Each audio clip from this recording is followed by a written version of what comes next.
conferencia de junio la hemos aplazado para el curso que viene porque coincidía con el viaje del Papa.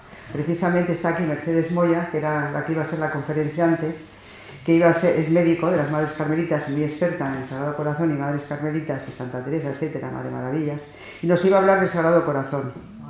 Pero con este motivo terminamos con este tema mariano, lo que venimos haciendo todos los meses de mayo, mes dedicado a la Virgen, y que en la vocación de la Inmaculada Concepción fue el modelo de vida elegido por Beatriz de Silva. Beatriz de Silva encaja muy bien en nuestros jueves culturales, pues procuramos recordar en ellos la figura de Isabel la Católica, y nos unimos así a esa devoción popular que cada día crece y que pide a nuestro Señor que pronto sea llevada a los altares. Beatriz es una de aquellas mujeres extraordinarias que rodearon y fueron amigas de Isabel la Católica. En unas jornadas que hubo sobre la reina en Ávila hace unos años, uno de los historiadores que intervino decía que todo lo que tocaba Isabel se convertía en oro. Y bien podríamos decir que esta comparación sirve para ilustrar cuál fue la relación entre Isabel y Beatriz, pues pronto la reina, conocedora de las inspiraciones místicas de esta, se convirtió en su protectora y la ayudó tanto en lo espiritual, apoyando la idea de una fundación cuyo modelo de vida fuera la Inmaculada, como en lo material, pues le donó los palacios de Galiana en Toledo, donde Beatriz empezó con otras 12 jóvenes a vivir teniendo como modelo la vida de la Virgen, y que acabaría siendo, ya ella fallecida, la Orden de las Concepcionistas franciscanas, orden que hoy se extiende por todo el mundo y muy especialmente en España y en América. La devoción a la Inmaculada Concepción se puede decir que empieza desde los primeros momentos de la Iglesia, pero en España de todos es conocido que en situaciones difíciles se ha recurrido a nuestra Madre como intercesora. Ya en 1394, por poner un ejemplo, nos consta que Juan I de Aragón la consagró su reino. Y en 1354 se organiza la primera cofradía de la Inmaculada Concepción en Zaragoza. Y todos conocemos la victoria de los tercios de la batalla de Empel en 1585, después de que llevaran en procesión un lienzo con la imagen de la Inmaculada que un soldado había encontrado por casualidad cuando estaba cavando trincheras. Y ya en el siglo XVIII, en 1632, por citar también un ejemplo llamativo, es nombrada patrona de los colegios de abogados, y he podido escuchar que siendo patrona también de la Real Academia de la Jurisprudencia y Legislación, cuya sede está en la Torre de Luján de Madrid, los académicos a día de hoy, al empezar las sesiones que se celebran en una sala presidida por una imagen de la Inmaculada, se encomiendan a ella. Toda esta corriente devocional, que desde muy antiguo se venía sucediendo en España, irrumpe con mucha fuerza con la aparición de nuestra Santa Beatriz y la Orden de las Concepcionistas, por ella fundada, que ha tenido mucha influencia en la posterior declaración del dogma, que no llegaría hasta el año 1854 y que fue declarado por el Papa Pío IX en la bula Ineffabilis Deus. De todo esto nos va a hablar Leticia Casans de Arteaga. Leticia Casans dirige el programa de Radio María que se titula Monasterios y Conventos. Leticia es estudiosa, conocedora y más que experta en la materia, lo que no es de extrañar, pues de casta le viene al galgo. Es sobrina de María Cristina de la Cruz y de Arteaga, monja jerónima del convento de Santa Paula de Sevilla, historiadora y autora de varios libros, que tiene abierto un proceso de beatificación y de la que ella es gran admiradora.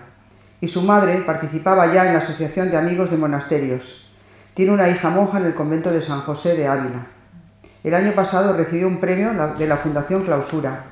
De Clausura a Conocer 25 se llama el premio. Esta es una fundación que se dedica a difundir la labor que hacen los monasterios a través de una página de internet que os recomiendo conozcáis. Pues sin más, paso la palabra a Leticia, a la que agradecemos infinitamente que haya aceptado nuestra invitación a participar en nuestros jueves culturales. Bienvenida, Leticia. Gracias a vos. Bueno, lo primero de todo, gracias a vosotros por llamarme a venir aquí, porque, vamos a ver, me había propuesto, Valle, tener pues un PowerPoint, unas fotos, unas tal, y lo que he querido es, desde el principio, que sepamos que he planteado toda la vida de Santa Beatriz, la tenemos en los libros, pero lo que es muy impresionante de ella es cómo, digamos, su vida es como muchas santas, pero su caso es muy llamativo como representa por su vida, simplemente por lo que vivió, porque ella no fue una intelectual ni dejó nada especialmente escrito, nada importante. Lo que es impresionante es su vida y su obra, que realmente dieron un volantazo para España. Porque España todos sabemos por la Biblia que el Señor prepara a los pueblos para lo que les viene. Y el Señor sabía que a España le venía América. Y sabía que le venía una evangelización que tenía que hacerse y bien. Pero claro, España siempre se había apoyado en la Virgen. Entonces, la devoción popular que hubo en el siglo XV era verdadera pasión. Fue como un pueblo enfervorizado por la advocación de la Inmaculada Concepción. Tampoco tiene una explicación muy lógica, pero Santa Beatriz, por ejemplo, que es una niña que ya estuvo muy educada en el amor concretamente a la Inmaculada Concepción, que fue como la pasión del siglo XV española, que luego ella con su vida la remarca. Entonces, lo que es la vida de Santa Beatriz la voy a comparar un poquito, sí, sin ser lo mismo, pero es que tiene muchos puntos que tienen algo en común con la propia Virgen María, a la que ella imita toda la vida. Es una niña aristócrata de una familia de 11 hermanos. Sus padres debieron de educarles con bastante gracia porque tiene un hermano que es beato, franciscano, y ella santa. Fue una niña que quería muchísimo a sus padres, tuvo una infancia muy feliz, una infancia muy estable, aprendió pues letras, cosa que no era común en la época, pero su madre le enseñó, tuvieron un franciscano en casa que les dio, o sea, que fue una mujer que sabía leer, sabía escribir, sabía todo lo básico, latín para la época, y con 14 años están en Campomayor, en el castillo de Campomayor, estamos en siglo XIV y al principio, pero la fecha, incluso hasta la fecha de nacimiento está discutida, porque yo la he leído en varios sitios. Vamos a decir que lo dejamos en 1430, o sea, ella es todo entero el siglo XV, perdón, entero. Y entonces, ella que con 14 años pues era muy infantil, era una niña que venía pues de un ambiente muy bueno, muy grande, una familia muy numerosa, todo muy medieval todavía, porque en un castillo en Campomayor donde no se movía, y la llaman de Lisboa y le dicen a sus padres que se tiene que ir de dama de honor de Isabel, de doña Isabel, que era la futura reina de España.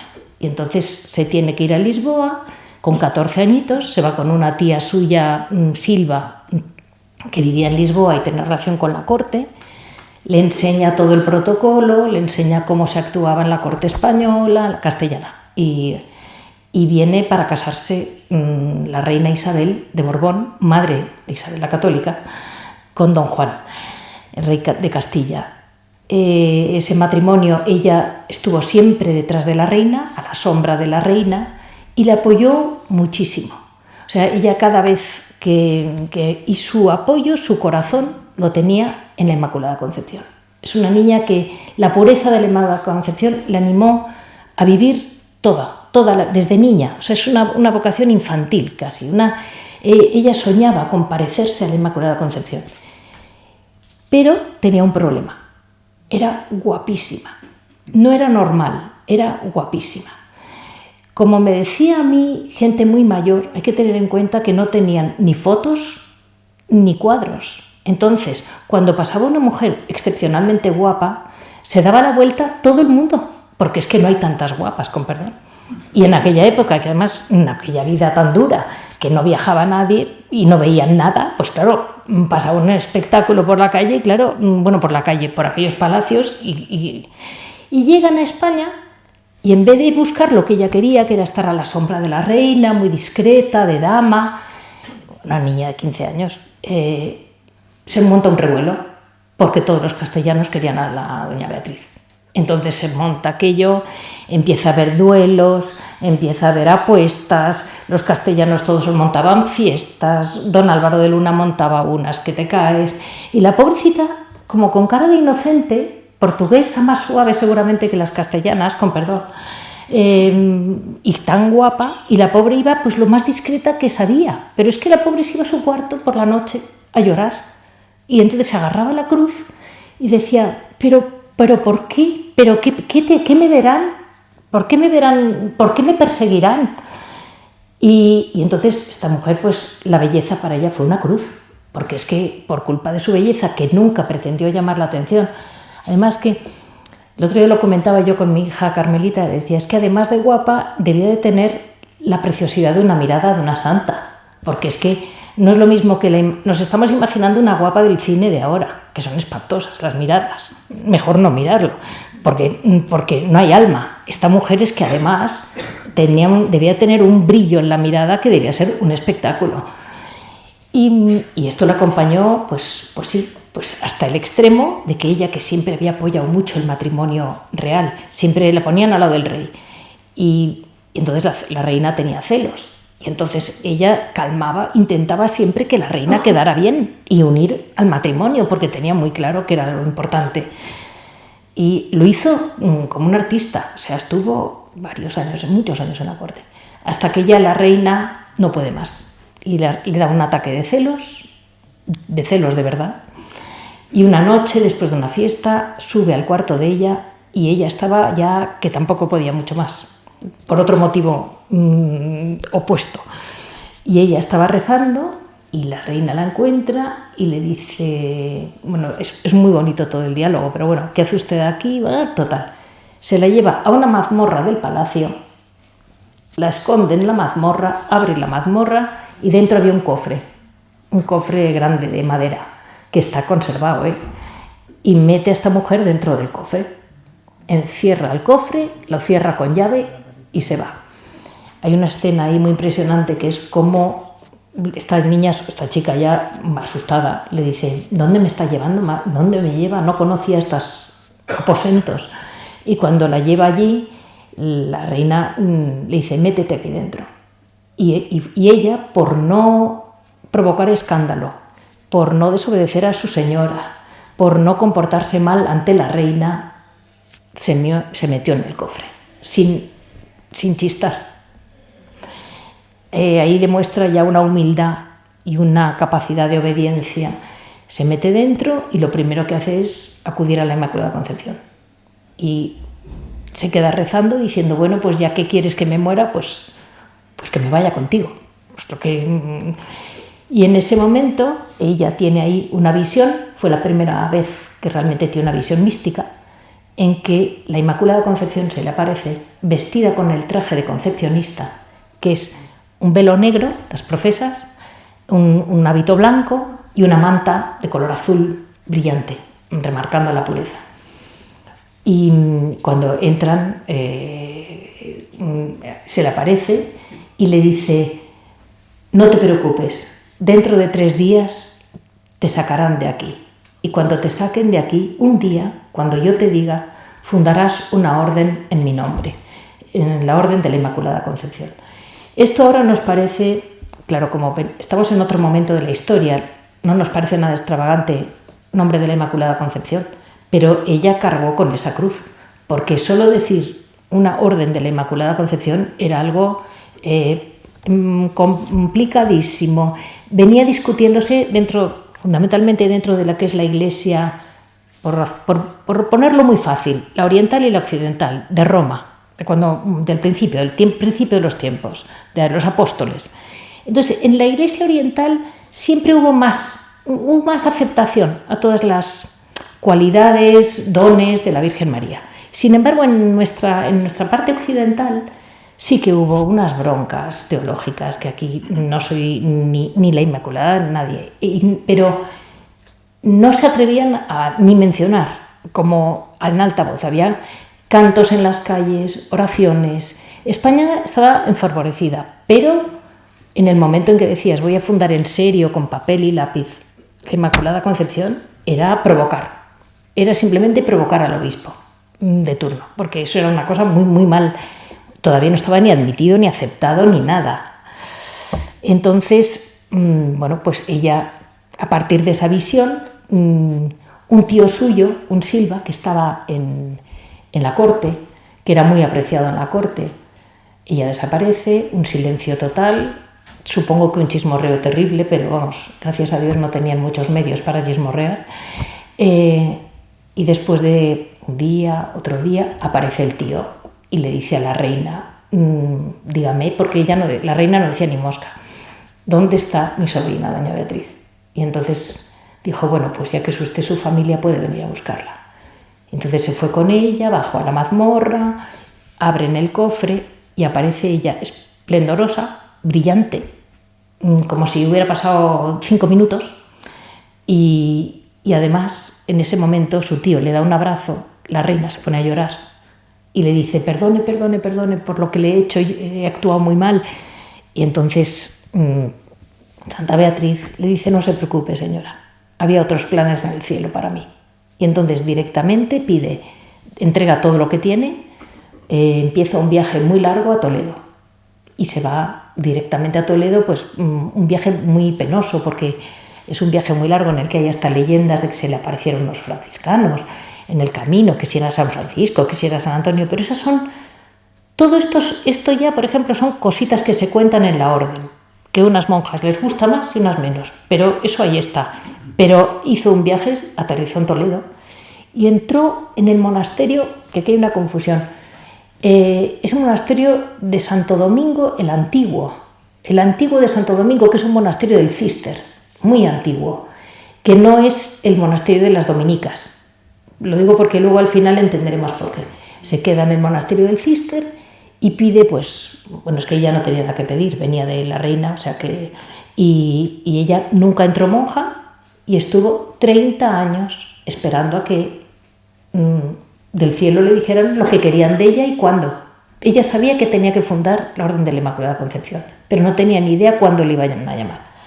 Y esperó, hizo vida de monja, de clausura, hizo una vida muy recogida, muy metida en el silencio, y ya antes de llegar a Toledo, ya es cuando ella, para que no pecara ningún hombre por culpa de ella, ni de impureza, ni de nada parecido, se cubre la cara con un velo. Y nunca se quitó el velo hasta la muerte. Y iba andando con la cara, pues con un visillo en la cara. Y fue con la cara cubierta siempre. Incluso dentro del convento, con las monjas, hasta ahí confesores que tenían el morbo de decir: pero si no la veo, no se preocupe, es que no la entiendo bien. Y decían: no se preocupe, ya me entiende. No se dejaba tocar el velo. Y esta mujer, después de 30 años esperando, ¿cómo fue la historia? Estaba ella allí y hablaba mucho con la reina Isabel la Católica, porque la reina, cada vez que bajaba o hacía un viaje que podía parar en Toledo, se quedaba a hablar con ella. Se convierte entre que era pariente y amiga y santa, como dicen las monjas. Lo que les unía era la santidad. Entonces, como eran dos mujeres muy santas, se daban consejos una a la otra para cómo vivir primero cómo vivió todo lo que fue su problema dinástico, luego todo el final de la Reconquista. O sea, le ayudó muchísimo Santa Beatriz a la reina, y la reina luego le devolvió generosísimamente, y ella tuvo una visión en que ya tuvo claro que tenía que fundar ya. Entonces avisó a su amiga la reina, y la reina le cede el Palacio de Galiana, que es un palacio que tenía ella en Toledo. Y entran 12 mujeres, viven... Entonces ella escribe, Santa Beatriz escribe con detalle, le dicen: bueno, para que esto sea válido tiene que escoger una regla, solamente había 4 reglas y tenía que escoger una de las 4. Ella escoge la regla del Císter, normal porque es la que había vivido. Y después escribe como unas costumbres, por llamarlo así. Hay una versión de que ella escribió su propia regla y desde luego sus propias costumbres, eso seguro. Las constituciones las escribió. Eso llegó a Roma, llegó rápido gracias a la reina Isabel la Católica, que si no aquello no, sí.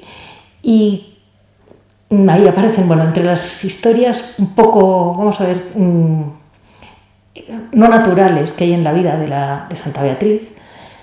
Aparece un día en el torno, ya estaban empezando a acoplar el palacio a monasterio. Ya tenía torno, ya tenía el jardín, lo iban convirtiendo en claustro, iban como cerrando aquello. Ya pusieron una reja, ya empezaban a convertirlo en monasterio.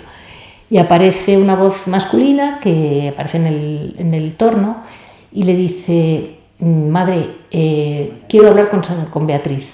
Y entonces ella sale al torno y le dice este señor: acaba de publicarse, acaba de salir expedida la bula intersidera que es la bula que le da la validez como orden de la Inmaculada Concepción.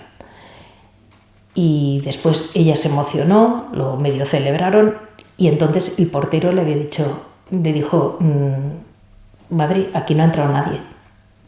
Entonces luego comprendió, interpretó, la interpretación que se ha dado es que era San Gabriel, el que había venido y se lo había dicho. Pero no, vamos, eso es una cosa de las que no constan.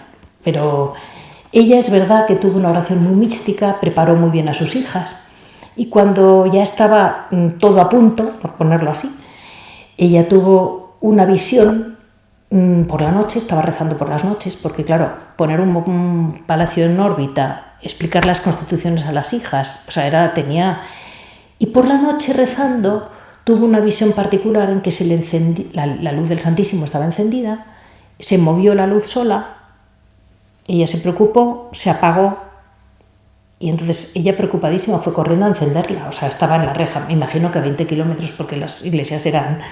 Pero cuando iba a arreglarla se encendió otra vez y dijo, no te preocupes, esto va a pasar con tu orden. La fundarás, al principio será muy glorioso, todo saldrá muy bien, pero vas a sufrir todo tipo de ataques. Tus hijas van a sufrir muchísimos ataques y tardarás mucho tiempo en poderla recuperar, pero al final la orden se recuperará y será la orden de la Inmaculada Concepción. Y bueno, ella se lo cuenta a sus hijas y entonces ya se aparece el Señor y le dice a ella, prepárate, Beatriz, porque dentro de 10 días estarás conmigo. Y entonces, por un lado, ella se lo cuenta a sus hijas emocionada porque se va, pero deja todo, pues con perdón, a medio hacer, porque estaban bordando, cosiendo los trajes para las primeras 12 monjas para ser concepcionistas. Si no hay nadie que ha profesado, no hay orden. Entonces ella profesó, por eso se metió al final en la cama donde murió, estuvo 10 días en la cama, vestida con el hábito azul, para poder morir como concepcionista. Después de esa historia, pues claro, el legado que ella dejó era muy importante porque para España la Inmaculada era el estandarte que llevó a España a América. Era la fuerza afectiva que llevó el corazón de los soldados. Era lo que, entre lo que ha comentado antes Valle, ¿no? Es que la Inmaculada en aquel momento, fue un empujón el que dio a todos. Y además Santa Beatriz muere en 1492, el año que aterrizamos en América. Y ya ella que hizo una vida muy callada, muy humilde, nunca quiso llamar la atención, muy imitación de la Virgen María, sin más. Y entonces, cuando muere, pues dicho de un modo muy vulgar, allí aterrizan todos a por el pastel, porque aquello era recién fundada, maravilloso el tema, ya aceptada por Roma, todo perfecto para ir. Entonces aterrizan dominicos, franciscanos, allí todo el mundo quería acoplarse la orden a su manera, porque claro, 12 mujeres solas pues no estaban para batallar todo aquello. Y ella sí, porque tenía peso propio, pero sus hijas todavía no. Y entonces, después de muy poco tiempo, pasaron 3 años siguiendo la regla del Cister y con la Intersidera. Y a los 3 años, nuestro Cisneros, que era franciscano, dijo, no, vamos a ordenarlas con las franciscanas porque es quien más... Entonces se van los franciscanos del monasterio de Toledo, se tienen que ir del Palacio de la Galeana y van al monasterio de los franciscanos hombres, que les dejan el sitio a las concepcionistas, y se arregla, se amaña un poco la regla, cosa que ahora ha traído sus consecuencias, y además la regla que se acopla es la de San Francisco, la de Santa Clara, no la del Cister, y bueno, y así han sobrevivido hasta hoy. Lo más importante, que es lo que a mí realmente, porque yo la vida de Santa Beatriz, desde que empecé a hablar con monjas la entendí, pero a mí la que me hizo entrar entre las concepcionistas, que no le había dado ni mucho menos el valor que tienen, es la cantidad de monjas y hermanas místicas que hay en esa orden. Es increíble. O sea, yo voy por orden cronológico así, y quizás por las más importantes. Las más conocidas son María de Ágreda, María Jesús de Ágreda, que es del siglo XVII. María Jesús de Ágreda, bueno, esperaros, que me voy un minuto para atrás, que me ha quedado la muerte. Entonces, cuando se muere Santa Beatriz, al final le quitan el famoso velo que le había tapado el rostro toda la vida, se lo ponen para atrás, y entonces aparece una estrella dorada en su frente, que siempre se ha interpretado como que era una estrella divina que iba a marcar, como una estrella que brilla y marca el camino para los siguientes, una cosa así.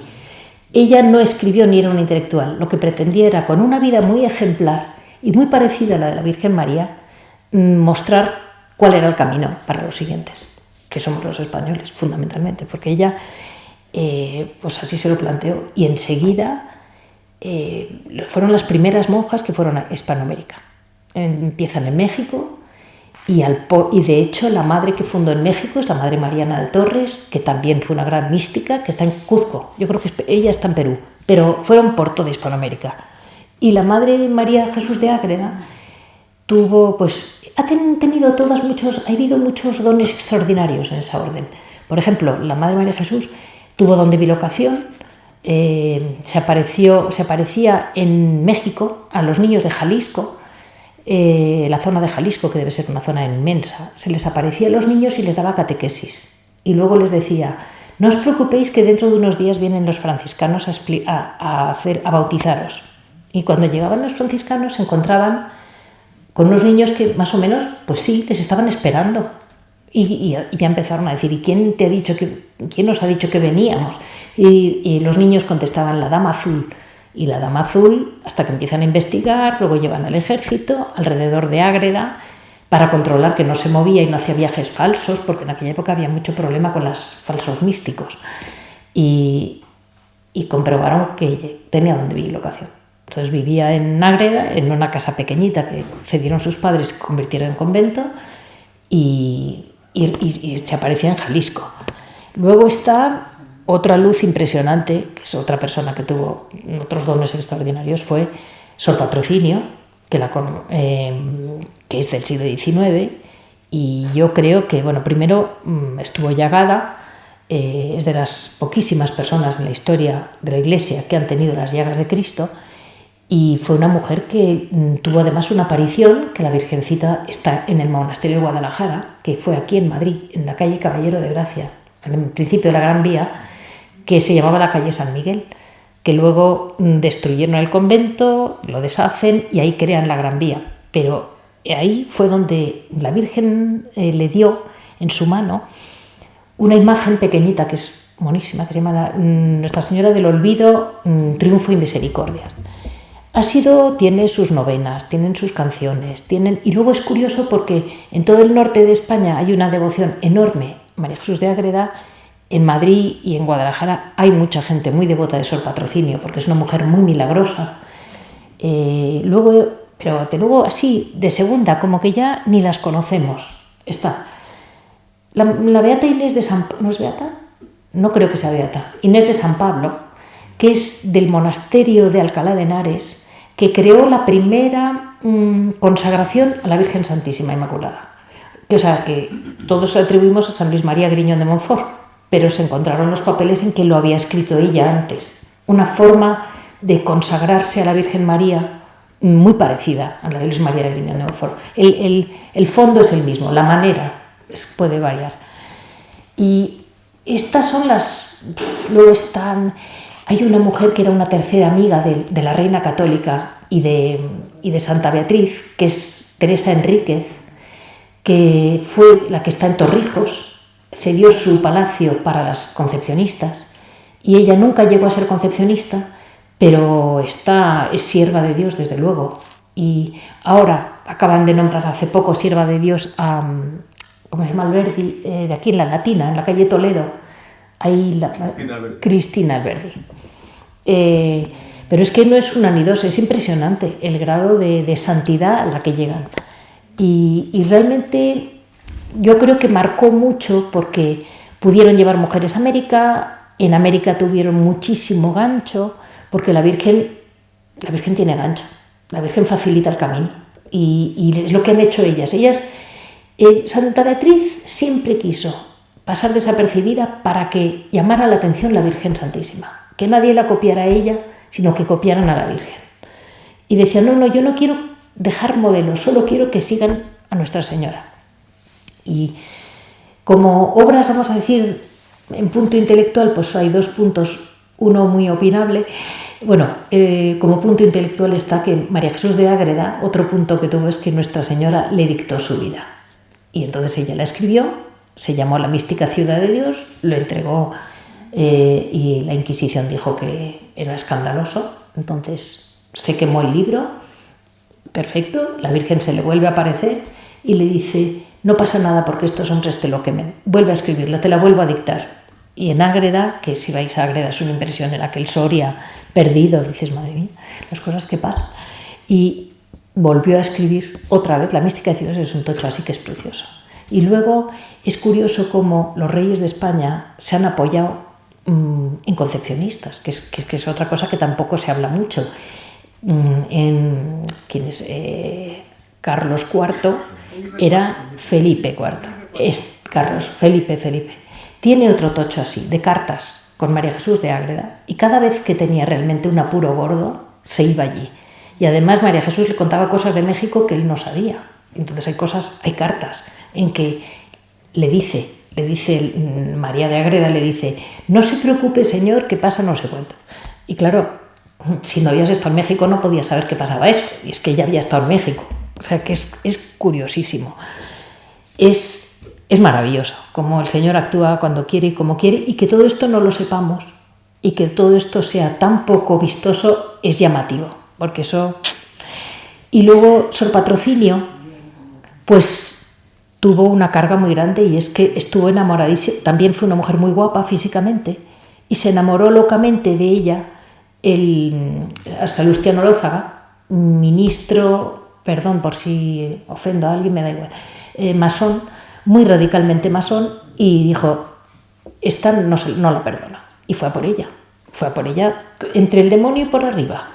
Las exigencias que hace Dios, porque Dios siempre a todas estas las crucifica antes de llegar a la gloria, más luego en la tierra, lo que sufrió Sor Patrocinio, la echaron de España, fundó 17 monasterios ella sola, la mandan a Francia, llega hasta Versalles, funda 4 monasterios en Francia, vuelve. Y a pesar de todo, no podían con ella. Isabel II, que ya sabemos que tiene muy mala fama entre los españoles, pero en sus altibajos, como era una mujer que se sabía pecadora, ¿no? No es como el que es pecador y presume de su pecado, no. Ella tenía muy claro que había pecado, y entonces se quedaba hecha polvo. Y se iba corriendo a ver a su amiga. Y iba con el rey, o sea que iban los dos en Aranjuez, fundan el monasterio de Aranjuez, y van a ver a Sor Patrocinio por las mañanas. A las 7 de la mañana se iban a ver a Sor Patrocinio, que llegaba tarde a misa, estaba preocupadísima. Todo el mundo en ayunas allí, hablando. Digo yo, madre mía, pues sí, escuchar a Isabel II también tiene mérito. Pero es verdad que la orden concepcionista ha pasado muy desapercibida, ha vivido una vida muy, muy poco llamativa. Tampoco ha salido toda Hispanoamérica, ahora sí, ahora ya hay monasterios en todas partes, en muchísimos países del mundo, y además las concepcionistas tienen, hay de todo, son muy familiares, son muy sencillas, tienen un toque muy parecido a la Virgen María, se nota en todas, que son gente que medita mucho la vida de la Virgen María. Desde un modo, como María de Ágreda, cuando se le aparece Nuestra Señora y le dicta La mística ciudad de Dios, es un libro, vamos a decir, un poco místico, un poco no bastante. Pero claro, no vamos a pensar que hay místicos en la tierra y la Virgen no iba a ser mística, porque no iba a hablar la Virgen tranquilamente con su hijo o con su padre. Pues entonces lo cuenta con una naturalidad que se nota que la mística era ella, porque habla con una naturalidad, cómo habla con el padre y cómo habla con el hijo, y cómo San José espera que ella deje de estar arrobada porque ahora nos la pintan como una persona muy normal, pero digamos que yo creo que hay un poco un péndulo, desde ese extremo al extremo de decir, pues era un carpintero jovencito con una niña, eso era la Sagrada Familia. Y digo, pues no, tampoco porque es Dios, el niño. Entonces se pasa de un extremo a otro. Bueno, pues más o menos esta es la vida de Santa Beatriz. y que el número de santas que hay, que sepamos que la última ha sido Cristina Alberdi, pero que en proceso, es que yo creo que están en Roma desbordados. Porque yo tengo historiadores, amigos que están batallando tanto por María Jesús de Ágreda como por su patrocinio. Y bueno, pues ahí está. Otra de las cosas, para mí un gran misterio, es que la beatificación, que este año es año jubilar de la Orden de Santa Beatriz, haya sido por Pablo VI, hace ahora 50 años, que es alucinante que una mujer tan santa, que hizo tantísimo por la Iglesia y por España, y que la apreció mucho Cisneros, porque si no, no hubiera salvado la Orden, porque Cisneros tenía el poder, pero lo rearregló a su manera, como él consideró que tenía que ser, pero sí lo dejó que aquello pudiera estar lleno. Era muy lógico unirlas a franciscanos, porque los franciscanos, primero el franciscano era él, y segundo porque el concepto de Santa Beatriz, como era muy sencillo y ella había tenido trato con franciscanos, un hermano franciscano de fama de muy santo, que ahora es beato, pues consideró que la regla de Santa Clara era la que les encajaba y ahí se han quedado. No, a vosotros. Gracias a todos.